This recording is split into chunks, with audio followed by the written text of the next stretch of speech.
dominate today. Marty? Well, Matt Kenseth was trying to hang on the lead, but with no drafting partners, he's going to go back pretty quick and try and squeeze his way in line. He told me he didn't know what to expect from this car. He said we were really good when it was hot and sunny. Obviously today, very cool and cloudy, and Tony Stewart about loses it, guys. And McMurray jumps up on the outside trying to help his teammate. That 26 car and the 17, they are teammates out at the Jack Roush stable. And I didn't see the 20 car get sideways, but obviously he has fallen back from the 8. Let's watch as these cars come off turn 2. Ever see Tony Stewart? Yeah, oh, boy, did he ever. Oh, what a great job by Tony. Here's another look. Looks like he just got close to the 17.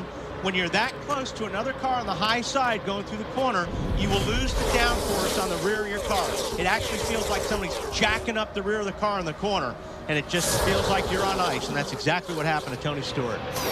Now they forced the 20 car Tony Stewart up high off the bottom, and he does not particularly like it up there. He is a bottom feeder, loves the bottom of the racetrack, and he goes for the lead. With Jamie McMurray pushing him. A lap and a half after he almost crashes, he has the lead. And helped out. They feel like they've made some gains. They really feel like you'll see that at Talladega in a few months. Junior's out front, says the car just not as good out front as he loses the lead 3 wide. Wow, Mark Martin had a run of the century coming off of turn 4, probably because Tony Stewart gave him a bump, but did you see him shoot through that pack?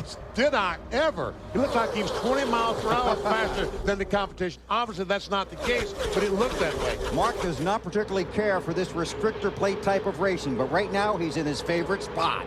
In front. Yes, sir, Matt. And you saw how fast that 3 wide pass developed. Junior said, wow, that just came out of nowhere. And you have to be careful because that yellow line at the bottom of the track is out of bounds. You cannot go down below that yellow line around this racetrack to make a pass. If you go down there, somebody goes by you, or you go by somebody, rather, you have to let them make up that position, or NASCAR will bring you to pit road. Marty. Mark Martin, they told him to stay in line. We're okay right where we are. And I said, Mark stayed in the right line. He said he had to lift, or they were going to push him below the yellow line. Mark getting a great push out in front. Mark Martin has been runner-up for the championship 4 times. He has never won the Daytona 500. He lives just down the street. That's where the party would be. Look out! Wow, I can't believe everybody missed that. 20 wrecked me, guys. The 20 wrecked me plain as day. How bad is it, Matt? Matt Kenseth is in the wall. Drive it, but it's not good. And I don't know how badly he has backed in the fence. Yeah, he's got a lot of damage here on the left front, BP. I see some damage on the left front.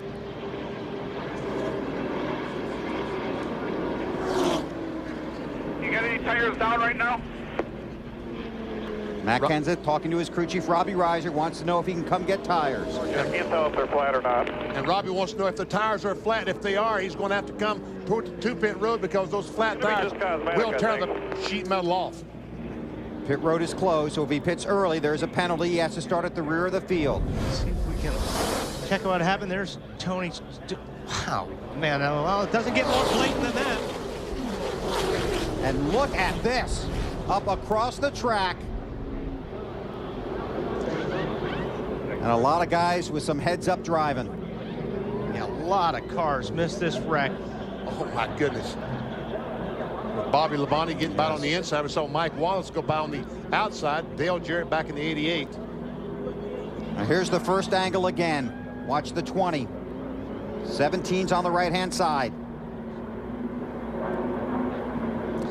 You know, for a guy that was talking about over-aggressive driving,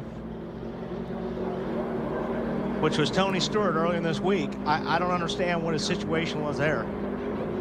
We talked about it on the Bank of America countdown to green. Unless he thought he had cleared Kenseth. You know, that's a long way to drive down a race track to see if you think if you cleared somebody. Dave Burns.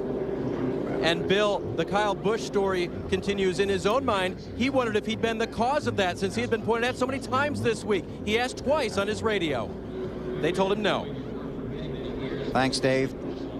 Pit road is open. Mark Martin leads the way. NASCAR has sent the 20 to the end of the longest line for aggressive driving. Yeah, you don't drive all the way across the racetrack like that unless you're after somebody. So NASCAR made a call, aggressive driving. It's just, it seems a little bit ironic that this is the driver that started all that after the Bud shootout about guys being too aggressive and causing problems. And we see Tony going down pit road, and he's being followed by Matt Kenseth.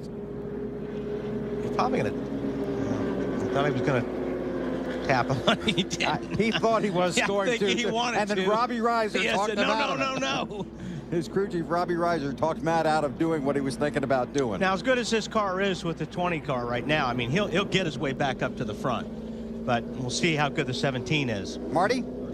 As you can imagine, Matt Kenseth is extremely upset. He said, I had a winning race car. There was no reason for him to do that. He felt the NASCAR's penalty was not strong enough. They're concerned about the left front valence on this car. They want to clear it from the left front tire to make sure it won't rub. Alan? Tony Stewart has come down pit road for repairs to his car. They're checking around that right rear bodywork, being sure of their tire clearance. They've also put a big patch on the left rear where there's some fender damage there as well. And they'll send Tony back out here with those repairs affected to his car. Thank you, Alan.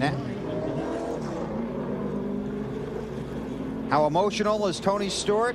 This is his onboard camera a few minutes ago. He evidently looked up and saw that he was on camera on the big screens around the racetrack and said, move the camera. Now we're going to leave pit road. And NASCAR Race Control a moment ago told both these drivers, Matt Kenseth in the 17 and Tony Stewart in the 20, to settle down. Well, you know, Kenseth should be hot. He's got a race car that's probably not capable of winning the Daytona 500 now because of that. Black flag 17. Matt Kenseth will have to come to pit road. And they're going to throw the green flag.